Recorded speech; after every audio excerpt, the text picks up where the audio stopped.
Welcome to Skedline. It is Thursday, September 30. I'm Hasil Mehta, and here's what is making news today.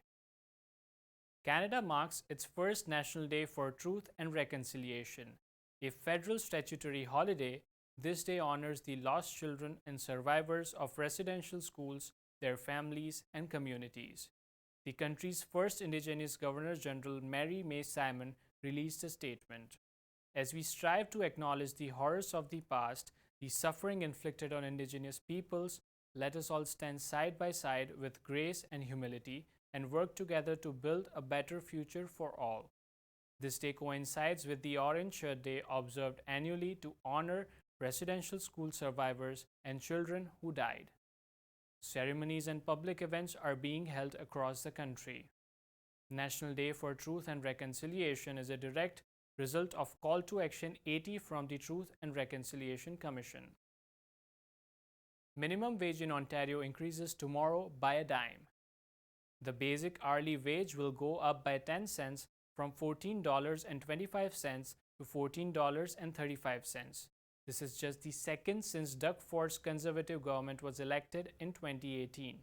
The last increase came in October 2020 when the minimum wage went up by 25 cents. The federal government announced in this year's budget the minimum wage would increase to $15 an hour on December 29, but only in federally regulated private sectors. There is no indication on when or if there will be another increase in Ontario. TTC Union reverses course on opposition to vaccination policy.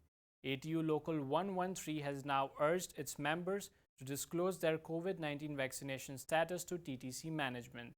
This comes after TTC filed an application to Ontario Labour Relations Board against the union, claiming it was encouraging members to engage in an unlawful strike activity by not revealing their vaccination status.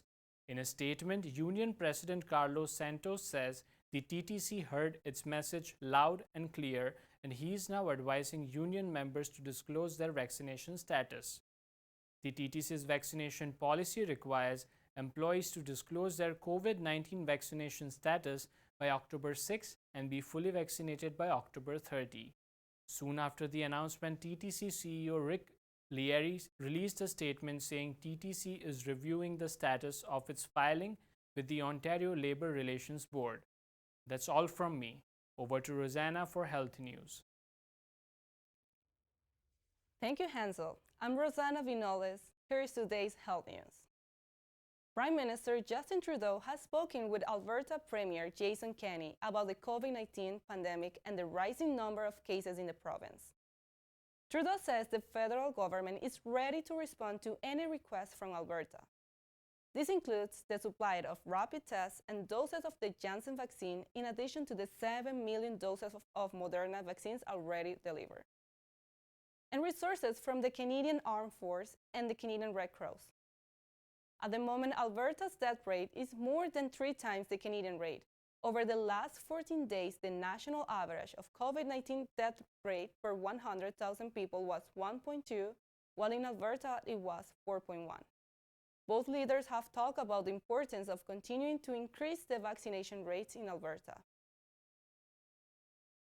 Moving on to Ontario, the Ministry of Health is now ready, suggesting younger adults only be given the Pfizer vaccine after research shows a small increase in developing a rare mild heart condition after Moderna vaccinations.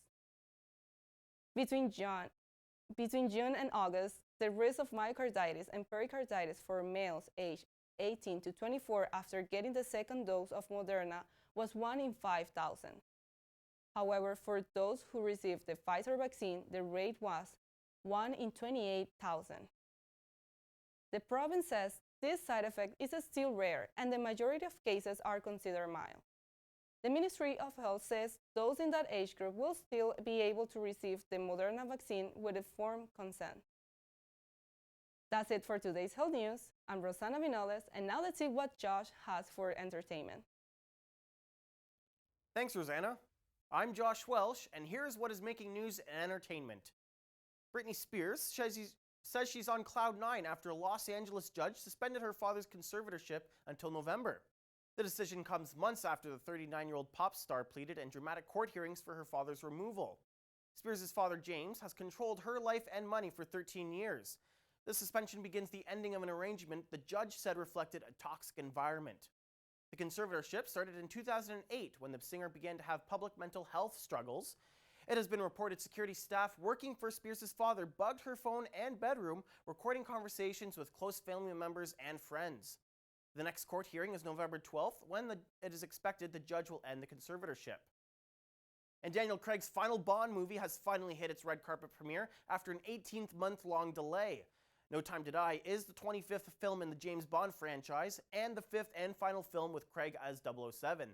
The film had its premiere at London's Royal Albert Hall earlier this week on Tuesday, where Craig was joined by cast members Léa Seydoux, Lashana Lynch, and Oscar winner Rami Malek, along with members of the royal family. Its release was repeatedly postponed last year as lockdowns around the world closed theaters indefinitely. Studios are hopeful the film will bring audiences back to the movie theaters. No Time to Die hits theaters across Canada on October 8th. And that's it for entertainment. Let's go to Ali with sports. I'm Ali Irfan, and here's what's making sports today. The Toronto Blue Jays beat the New York Yankees 6-5 in a thrilling victory on Wednesday in front of almost 30,000 fans at Rogers Center. The win moves the Jays 2 games behind the Yankees for the top wildcard berth. Their victory also kept Toronto 1 game back of the Boston Red Sox for the second wildcard spot. The second round of the UEFA Champions League group stage also kicked off with some shocking results. FC Sheriff Tiraspol from the Moldovan National Division surprised everyone by defeating 13-time Champions League winners Real Madrid away from home at the Santiago Bernabeu. FC Sheriff striker Yasserbak Yakshibov took a shock lead for the visitors in the 25th minute after their left back Cristiano put in a cross for the forward to head in. Real Madrid's domination finally paid off after the winger Vinicius Jr. won a penalty with striker Karim Benzema slotted in. The Minnows, however, took a devastating lead in the dying minutes of the game with midfielder Sebastian Thill smashing a left-footed volley from outside the box into the top corner. The newcomers will continue their dream as they top their group. The second surprise came at the hands of Italian side Juventus, who rocked defending champions Chelsea in a 1-0 victory at the Juventus Stadium. Juventus forward Federico Chiesa was put through on goal, who thumped in a left-footed shot past Chelsea keeper Edouard Mendy. The Italian side held on despite Chelsea's late surge. Portuguese side Benfica dominated former Champions League winners Barcelona at home, putting past 3 against the Spanish side and conceding none, leaving Barcelona manager Ronald Koeman under pressure. French side Paris Saint-Germain defeated last year's finalist Manchester City in a high-quality game, with PSG midfielder Idrissa Gana Gueye opening the score for the French side after side-footing a shot in top corner from the close range. City manager Pep Guardiola's former star man Lionel Messi came back to haunt him by putting the nail in the coffin after playing a 1-2 with forward Kylian Mbappe and scoring his trademark finesse in the top corner from the edge of the box. For the rest of the updates in the Champions League, head to our news website skedline.com. This is Ali Irfan, now on to Tatiana, who has the weather forecast. It's a chilly one today. Temperatures will go as low as 6 degrees. Our high today will be 12 with mainly sunny skies. It'll be a warm and bright day on Friday with a high of 20. Get outside and catch what might be the last patio weather of the season. The next few weeks are supposed to get wet and chilly. Saturday and Sunday will both reach a high of 17 with cloudy weather. There is a risk of showers towards the end of the weekend. Pumpkin patches are finally opening up around the GTA. Take a trip north of the city to Inglewood and visit Danny's farm. Get yourself some of their delicious pumpkin donuts and make sure to get a picture in front of the sea of pumpkins like this cute little baby. This is Tatiana Furtado. For all of our coverage, check out skedline.com. Until next time.